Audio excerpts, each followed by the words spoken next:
pembelajaran ketiga. Sekarang anak-anak lihat di buku cetak masing-masing pembelajaran ketiga halaman 91. Sudah? Sekarang perhatikanlah gambar di atas dengan seksama. Jadi gambar tersebut menunjukkan tentang seorang nelayan yang ikan pulang dari melaut. Gambar tersebut menunjukkan kegiatan nelayan setelah pulang dari melaut. Mereka biasanya pergi secara berkelompok pada malam hari dan pulang keesokan paginya. Mengapa demikian? Ingatkah kamu bahwa mereka menerapkan prinsip perpindahan panas secara konveksi? Bagaimana peristiwa konveksi tersebut membantu para nelayan untuk berlayar pada malam hari dan pulang pada pagi hari? Nenek moyang kita dahulu selalu melihat peristiwa alam untuk memenuhi kebutuhannya, seperti nelayan yang tahu kapan harus pergi melaut. Sudah diperhatikan gambarnya? Sudah. Sekarang ayo membaca.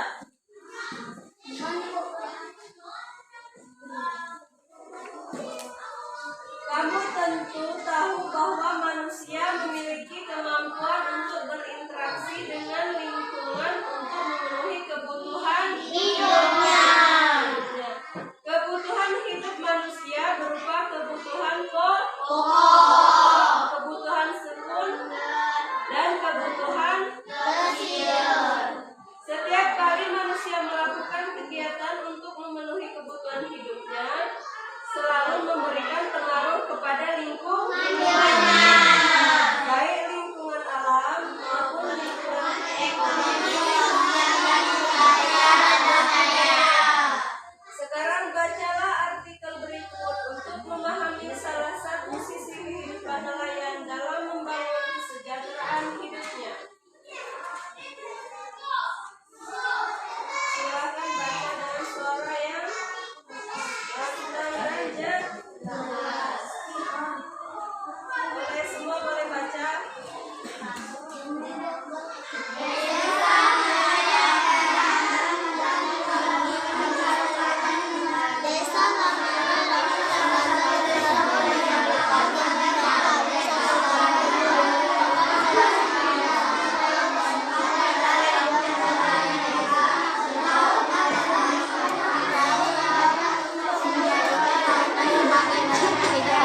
Laut adalah ibu yang tradisi pemburu paus yang telah diturunkan bertahun-tahun oleh nenek moyang mereka. Tidak sembarang paus yang mereka buru, hanya paus tiga tua yang mereka buru. Jika mereka menemukan paus muda, sahabat nelayan di desa ini akan mengembalikan mereka pulang. Mereka pun melepas masyarakat terhadap kewajaran dalam tahun tidak boleh lebih dari 15 tahun yang belajar mereka buru. Demikian mereka tetap menjaga paus yang telah tahu para nelayan paus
Nah, untuk memahami sebuah teks penjelasan pada bacaan tersebut, kamu perlu mengetahui pokok pikiran di setiap paragrafnya. Temukanlah pokok-pokok pikiran dalam setiap paragraf dengan melakukan kegiatan berikut seperti di buku. Siapkan sejumlah kartu atau kartu pokok pikiran seperti contoh di buku. Lihat di buku halaman 94.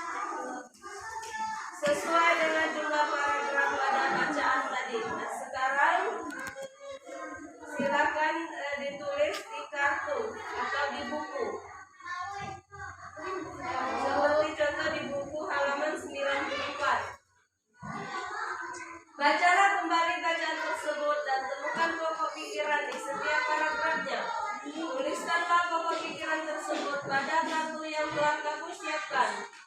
Diskusikanlah pokok pikiran dengan teman-teman di dalam kelompokmu. Berikan komentar dan saran yang membangun untuk setiap pokok pikiran yang dibuat temanmu.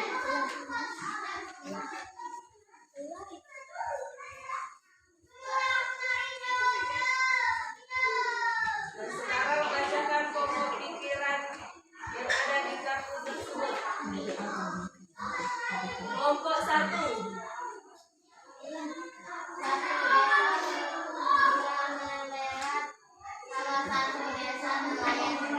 Kelompok 2.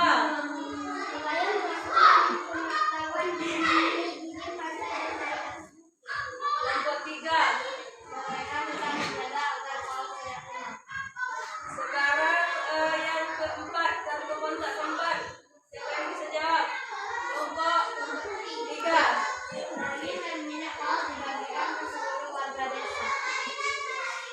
Jadi pokok pikiran dari bacaan tersebut adalah 1. Desa Lambalera salah satu desa Terus pokok pikirannya apa lagi?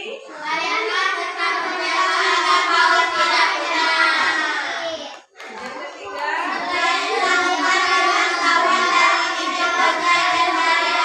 oke, benar ya. Kasih semangat untuk teman-teman. Sekarang ayo berdiskusi. Tanara baca ayo berdiskusi.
dibuka pertanyaannya dan dijawab.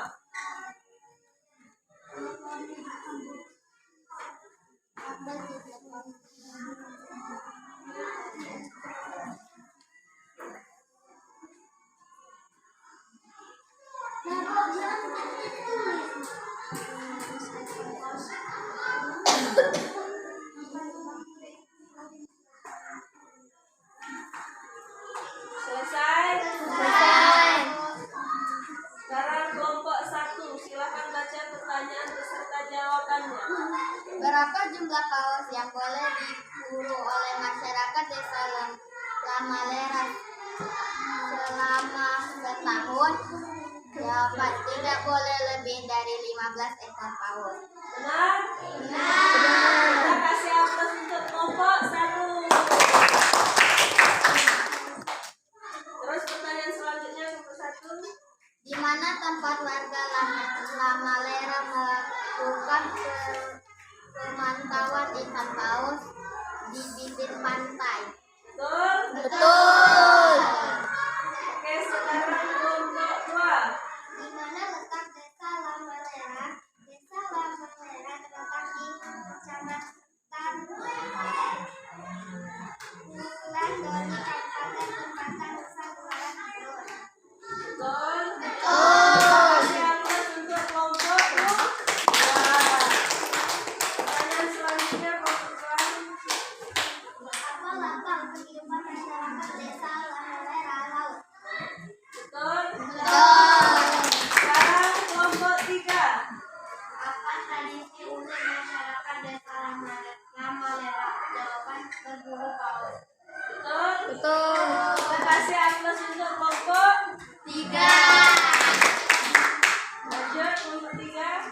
Paus jenis apa yang diburu masyarakat desa Lamalera? Jawaban, paus dan sinetron. Betul. Ngerti ya? Sekarang pertanyaannya, cara membuat pertanyaan. Ngerti. Sekarang kita lanjutkan, ayo membaca. Iqbal, silakan baca. Ayo membaca halaman 96. Kuat-kuat Iqbal, suaranya. Luas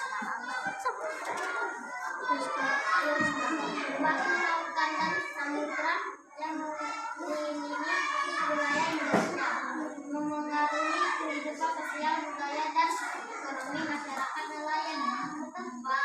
Berinteraksi masyarakat nelayan dengan lingkungan kenegaraan. Keterikatan antara masyarakat nelayan dengan lingkungan terwujud salah satunya melalui kegiatan upacara tradisi nelayan. Setiap masyarakat nelayan di Indonesia memiliki kegiatan yang berbeda-beda.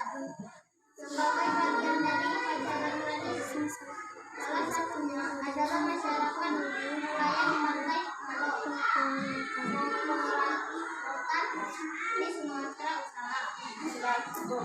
Sekarang bacalah artikel berikut dengan seksama. Festival mengingat tradisi nelayan di Pantai Malo. Festival Mali merupakan tradisi adat untuk menamakan tradisi yang dilakukan oleh masyarakat Pantai Malo, Kokorotan, Sulawesi Utara. Ritual biasa disebut dengan ritual menangkap ikan dengan doa-doa dalam bahasa dan bahasa berdoa kepada Tuhan yang menempatkan nelayan dapat penangkapan yang banyak. Penangkapan dapat dimulai dengan berkumpulnya para nelayan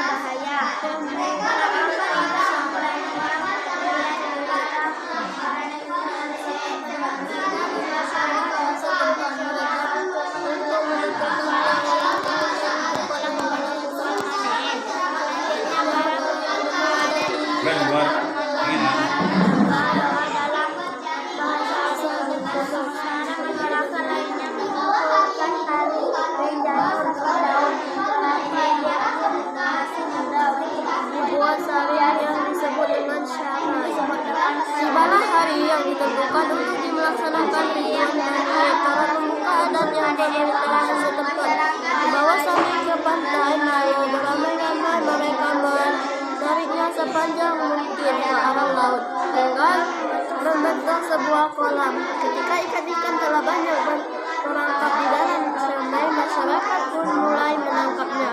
Hasil tangkapan ikan ini akan ditangkap bersama dalam pesta rakyat yang digelar selama hal yang menarik sepanjang ritual pesta rakyat. Masuk kali ke kedua begini mana? Lepas pulau. Sedikit. Enggak, ini lagi. Ritual seperti ini masih dilaksanakan hingga kini. Masyarakat meyakini ritual ini sebagai upacara syukur dan permohonan kehadiran dan Tuhan Yang Maha Esa. Selain itu, kegiatan ini mengandung nilai-nilai kebersamaan antara anggota masyarakat dan kehidupan untuk memelihara laut sebagai sebuah kehidupan masyarakat. Nilai-nilai Berdasarkan bacaan tersebut, jawablah beberapa pertanyaan berikut. Apakah tujuan dilaksanakannya festival Manae tersebut? Oke, Kanara. Festival Manae bertujuan agar nelayan mendapatkan hasilnya yang banyak dan mendapatkan kehidupan agar budaya. Lain? Jawabannya sama? Sama. Jadi tujuan dilaksanakannya festival Manae tersebut adalah agar nelayan mendapat tangkapan yang banyak dan mendapatkan perlindungan agar terhindar dari Bahaya. Pertanyaan nomor 2. Siapa saja yang berperan penting dalam upacara tersebut? Bu, Oke, nomor 1. yang berperan dalam upacara tersebut adalah pemuka adat beserta masyarakat setempat. Yang lain?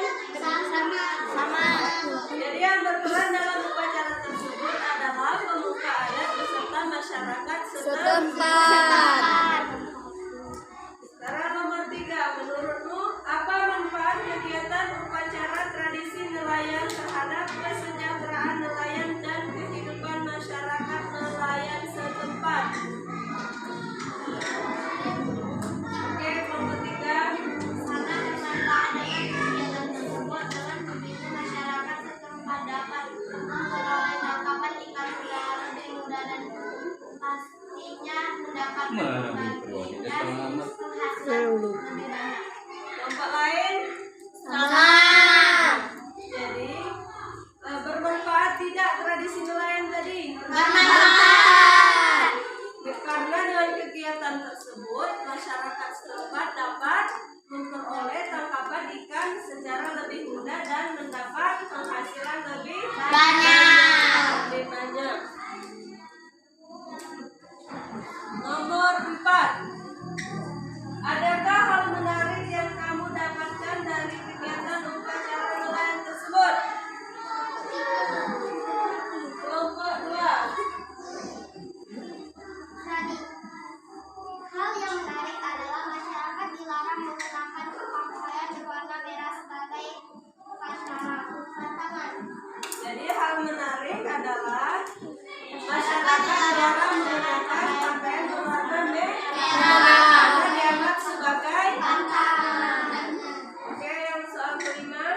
Adakah kegiatan serupa yang dilakukan oleh masyarakat nelayan yang berada paling dekat dari tempat tinggalmu? Jika ada, ceritakanlah. Oke, kelompok 3. Tradisi sedekah laut bagi nelayan Kabupaten Cilegon ada dasarnya sebagai ungkapan rasa syukur pada Tuhan Yang Maha Esa. Maha Esa dari para nelayan Cilegon karena telah diberinya limpahan rezeki serta usaha pelestarian warisan budaya Cilegon untuk promosi wisata. Jadi ada ya kegiatan yang dilakukan masyarakat yang ada di tempat tinggal kita. Sekarang ayo mengamati. Kegiatan nelayan di pantai dan laut tidak hanya untuk pembangunan ekonomi, tetapi juga untuk membangun kehidupan sosial budaya masyarakat. Kegiatan ini dilakukan untuk meneruskan budaya kehidupan masyarakat yang telah dilakukan bertahun-tahun. Kegiatan masyarakat nelayan di satu tempat dan tempat lain tidaklah sama. Hal ini dipengaruhi juga oleh kehidupan sosial masyarakat. Kehidupan masyarakat di sekitarmu mungkin juga memiliki keunikan sendiri. Oleh karenanya lakukanlah pengamatan sebagai berikut. 1. Bekerjalah bersama dengan temanmu yang tinggal di daerah yang sama atau berdekatan. Amatilah kehidupan masyarakat di sekitar tempat tinggal. Identifikasi kegiatan masyarakat untuk membangun ekonomi. Misalnya ada yang dagang, identifikasi kegiatan masyarakat yang terjadi di daerah tempat tinggalmu. Misalnya, kegiatan bersama yang dilakukan anggota masyarakat. Tuliskanlah hasil pengamatanmu dalam bentuk laporan singkat dan menggunakan format laporan hasil pengamatan seperti contoh di halaman 99. Setelah itu, tulis kesimpulan apa yang kamu dapatkan dari kegiatan tersebut. Tuliskanlah kesimpulan itu. Contohnya,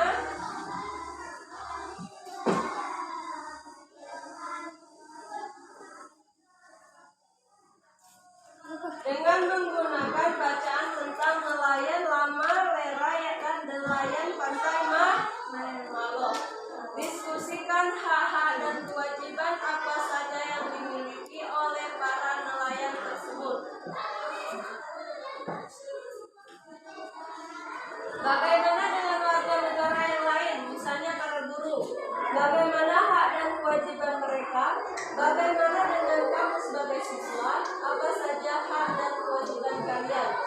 Gunakan tabel berikut ini untuk melakukan analisis terhadap hak dan kewajiban warga negara sesuai cara interaksinya dengan lingkungan sekitarnya. Bandingkanlah hak dan kewajiban para nelayan, para petani, dan juga para pelajar seperti dasar kita amati. Warga negara, hak dan kewajiban. Warga negara nelayan lama rela atau nelayan pantai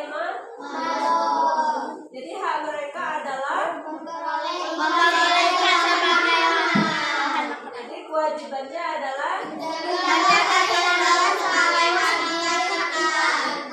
sekarang hak warga negara petani.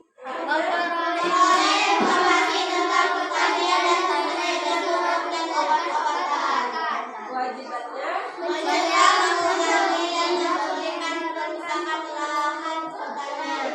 sedangkan pelajar kewajiban kamu sebagai pelajar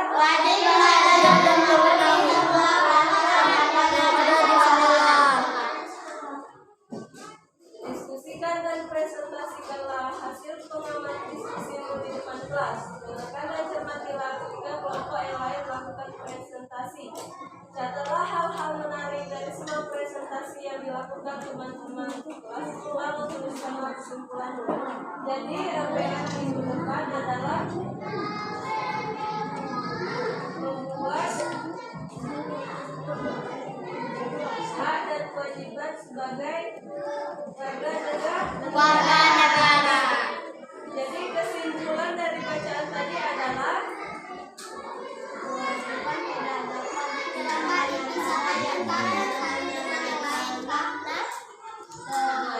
keduanya sama harus didapatkan. Jadi hak dan kewajiban tidak dapat dipisahkan antara satu dengan yang lain. Karena keduanya sama-sama harus dijalankan sekaligus didapatkan. Mengerti? Tentang hak dan kewajiban.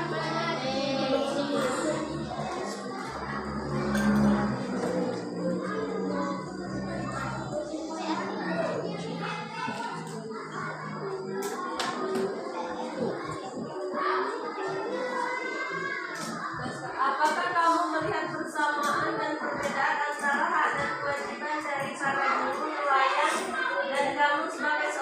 siswa. Apakah kamu melihat perbedaan dan persamaan? Melihat Jadi kalian tentu tahu bahwa setiap hal diusahakan melalui kewajiban. baik kewajiban yang menyangkut hak orang lain maupun kewajiban pribadi. Nah, sekarang coba renungkan kewajiban apa saja yang harus kamu lakukan dan tingkatkan sebagai seorang siswa. Tuliskanlah beberapa kewajiban yang harus kamu tingkatkan dalam sebuah janji yang harus kamu ingat untuk dilakukan. Tuliskanlah dengan kalimat yang jelas dan singkat sehingga kamu mudah mengingatnya di tempat yang disediakan di bawah ini. Apa saja sikap dan keterampilan yang kamu kembangkan pada hari ini? 2. Apa saja tantangan yang kamu hadapi untuk melakukan kewajibanmu sebagai seorang pelajar? Bagaimana cara kamu mengatasinya? Ya, silakan tulis buku.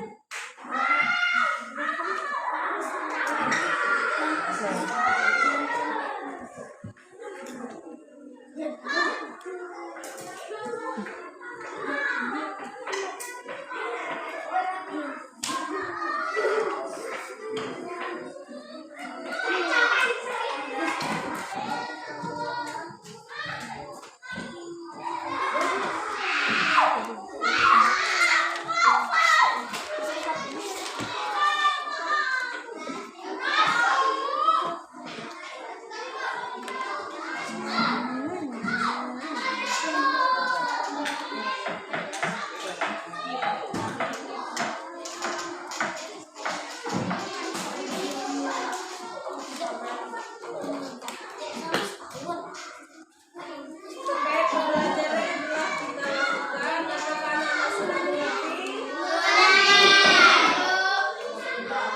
Ada yang ingin ditanyakan? Cukup jelas? Sangat jelas? Baik, kalau sudah jelas, mungkin kita sampai di sini.